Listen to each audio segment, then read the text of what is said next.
It's always a relief when you find people who think like you do. People who speak the same language and share the same values. For years, I wondered if my interest in applying concepts of complex adaptive systems, emergence, networks, and unpredictability to organizational design made me a bit of a pariah. Then in 2017, I found the Responsive Conference and I realized that I wasn't alone. There are a lot of fascinating people playing with similar ideas. The Responsive Conference is not like any other business conference you've attended, and that's on purpose. Yes, there's speakers, networking, and tchotchkes to take home to your kids, but it's a conference designed to be different, to provoke thought and accumulate followers for a movement, where biology and physics are metaphors for business, with interactive performance arts in the lobby, where the audiences are the experts, and where the liberally minded find their beliefs validated by generals who served in Iraq and Afghanistan. I came to New York, a city that itself represents order on the edge of chaos, to attend the conference and connect with Aaron Dignan, one of the founders of the movement. I met Aaron briefly in an earlier event where he managed to take a lot of the ideas that I've been trying to communicate and sum them up into one easy word: responsive. I was looking forward to spending more time with him talking about it. This is how you line up. Yeah, that sounds. No, that wasn't good enough. There we go.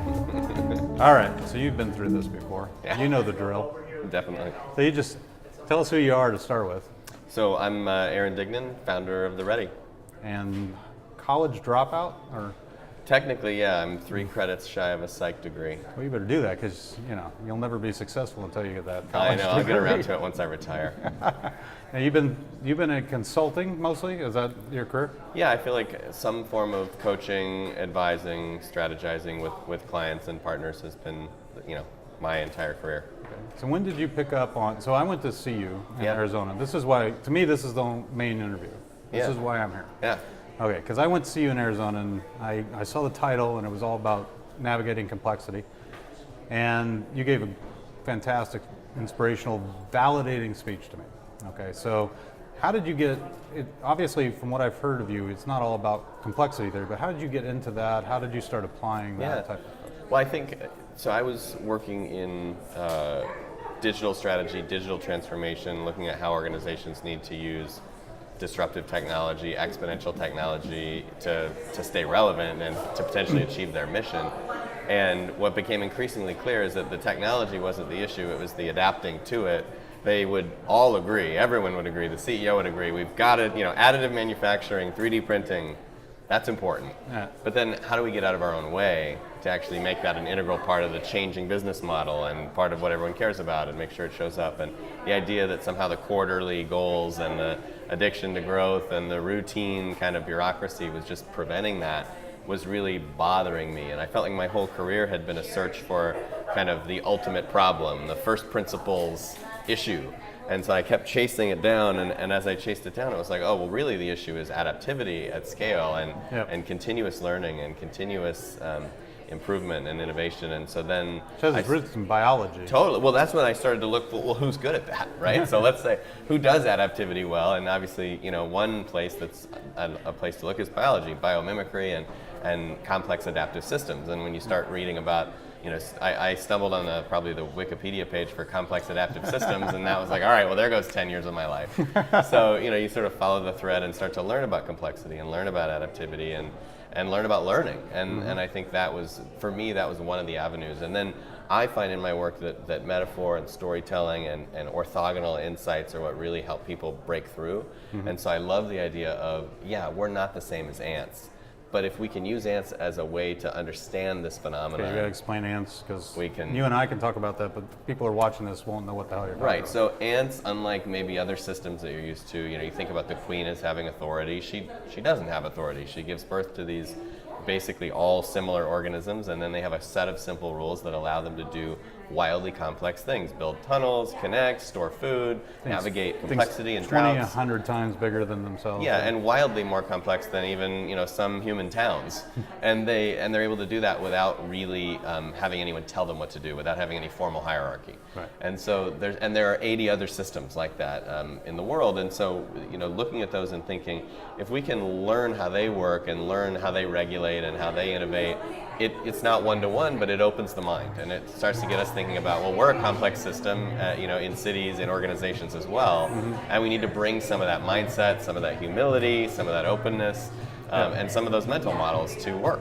Speaking of complexity, we got all kinds of things going on here. Yeah. It's a dance that's all right. party. We got some energy. All right. So all this is well and good because I read on it, and it's almost like a light turns on, and suddenly you're into this stuff and you're part of it.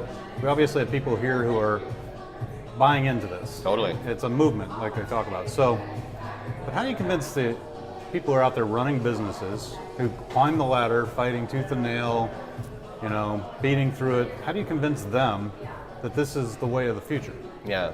Well, I guess one thing is we really don't try to convince. One of the best pieces of advice I ever got was from Seth Godin, who said, life's too short to try to convince anybody of anything. So just go where the fish are and do what you're called to do. So part of it is finding people that are already having that insight. The light bulb has gone off, and I usually start with tension. Most people I know who have either climbed the ladder or founded a business for more than 5 or 10 years are frustrated. Yeah. They're not happy. They're not fat cats. They're not sitting there thinking this is perfect. Yeah. They're sitting there thinking, why can't I get this thing to do what I want it to do? Why can't I take a vacation? Why can't everybody get along? Why can't we figure out how to adapt to this new trend in the marketplace? Yeah. There's all sorts of frustration, and so we start there. We start with, you're feeling tension. Let's think about it and talk about ways that we might be able to approach it differently, and by just looking at the tension and looking at the alternatives, the experiments we could do to resolve it, it works really, really well. And most people are ready to make that connection and say, look, I've tried to solve this all the traditional ways. I didn't get those answers. That didn't work. No. I'm now willing to consider some non-traditional ways. And if it's in a safe to try experiment, let's sign me up. No, I think there's also signs that you're in, because I don't know, maybe you don't agree with this, but there's a difference between being in a complex environment and being in a simple environment where you're just coming along and you have to adjust what you're doing. But I was called once and said by a company, and they said, can you help us figure out your change management? We're not doing change management well. Went in, talked to them. Eventually you realize they knew change management in terms of the process of change management. Right. They were doing it for 50 autonomous organizations, and they were trying to do it centrally. Right. So they're just signs, there starts to be signs that you're in a complex environment and that things are different for you, and you now need to think differently in how you scale and distribute. Yeah, right. I think that's right. So what are some of the signs where you walk in and you say, okay, this is the environment that's perfect for what we're talking about? Well, I think, in general, we look at number of different constituents. Are there needs that are paradoxical or antagonistic to each other? Are there fast-changing dynamics? High dynamics is the most obvious need state. And so you're just looking, is it rapidly changing with lots of players in a system that's hard to predict? Mm-hmm. That seems like a good environment for this stuff. And I think, what we look for as well are the mindsets that either match to that or don't match to that. So are people approaching their business like it's a clock, or are they approaching it like it's traffic?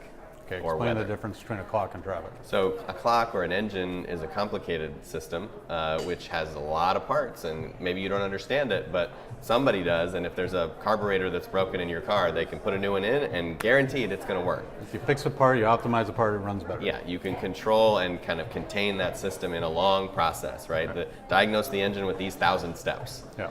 When you start talking about family or communities or traffic or weather, there's no set of steps. There's no guarantee of what's going to happen, and if you irritate the system, which is what a lot of complexity folks would refer to it as, if you irritate the system, any number of things could happen as a result. So things like our war on terror, or things like Silicon Valley, these are complex systems, and we have no idea what the unintended consequences or reactions might be to the behavior we choose, and so we need a different mental model to thrive in that. I think one of the signs that I've found works too is if you're a leader, like you said, you're frustrated, you're not finding time to take the organization forward. Right.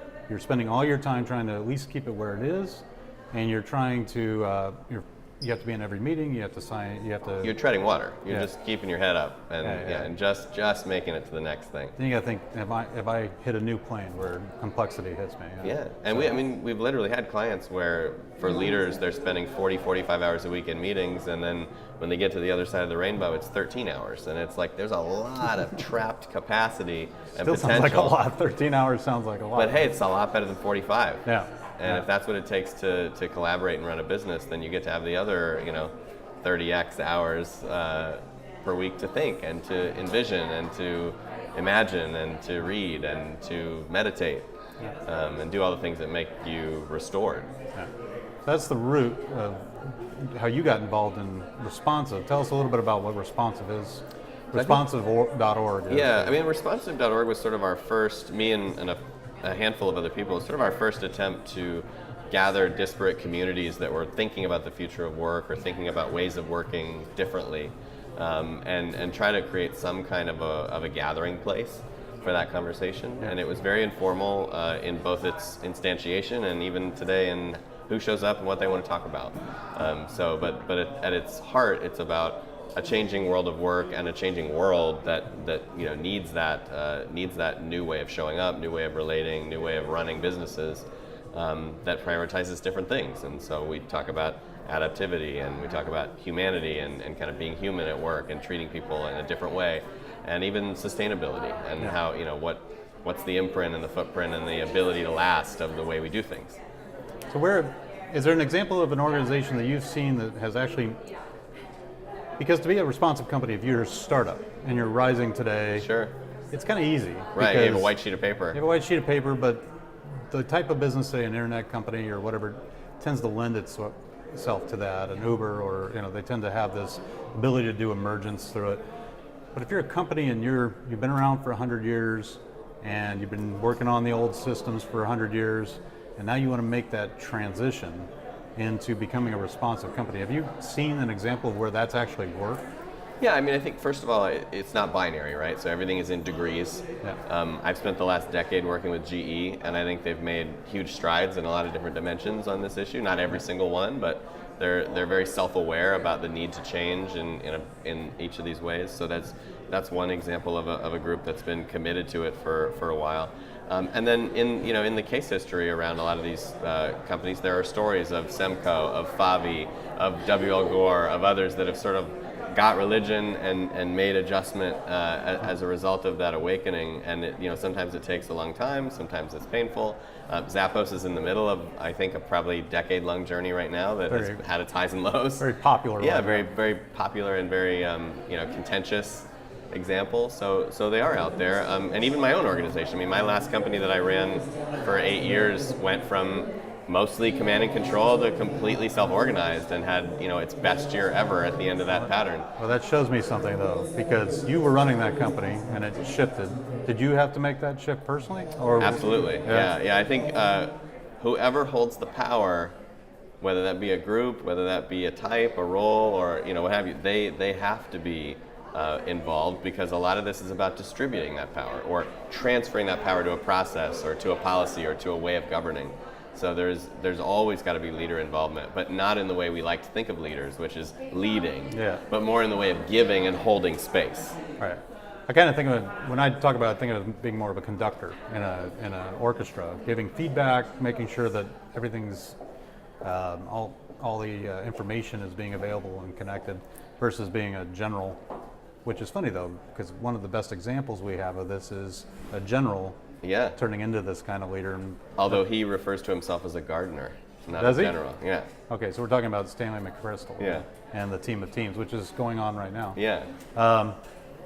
He refers to himself as a gardener. I haven't heard that before. Yeah, so the act of leading as a gardener means making space, prepping good soil, nurturing, noticing, but not intervening, not trying to force some outcome. You can't make the carrots bigger. Yeah. All you can do is provide water and sunlight and a safe space. I like that. There's a tending, but not a controlling. And I've run companies, and I find it hard too to make the transition that you were talking about, because sometimes I just want to say to people, just do your job. Right. I don't want to let them figure it out. It could be faster if I could just say, do your job. But eventually, that's got a negative impact. The thing is, there's nothing wrong with you telling someone else to do their job, but it's not you as a leader telling them, it's you as a fellow role filler telling them you're not getting what you need from their role, right? So it's a context, and often we talk about our hats. What hat am I wearing when I say this design looks like shit?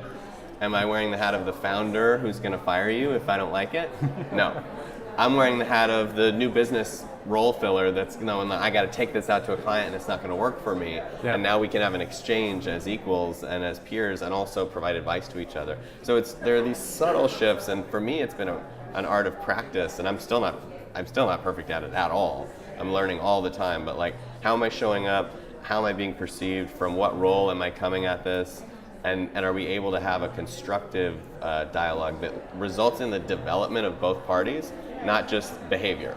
So, do a better job, do your job, come at 8 and leave at 5 is great, but then what I'm really looking for is develop, get better. Get better. And getting better means, for anybody that's ever, raised a kid or raised anything, skinning your knee, it means trying things, it means exploring space, it means, being crazy sometimes. So there's a lot more dimension if your goal is development than if your goal is perfection. You got to let your kid go. Yeah, you got to let it go. Yeah. And that's half the work we do with leaders, is coaching them to let go. That's the toughest thing to do. Cool. All right. All right. Thank you, man. I appreciate it. You got it.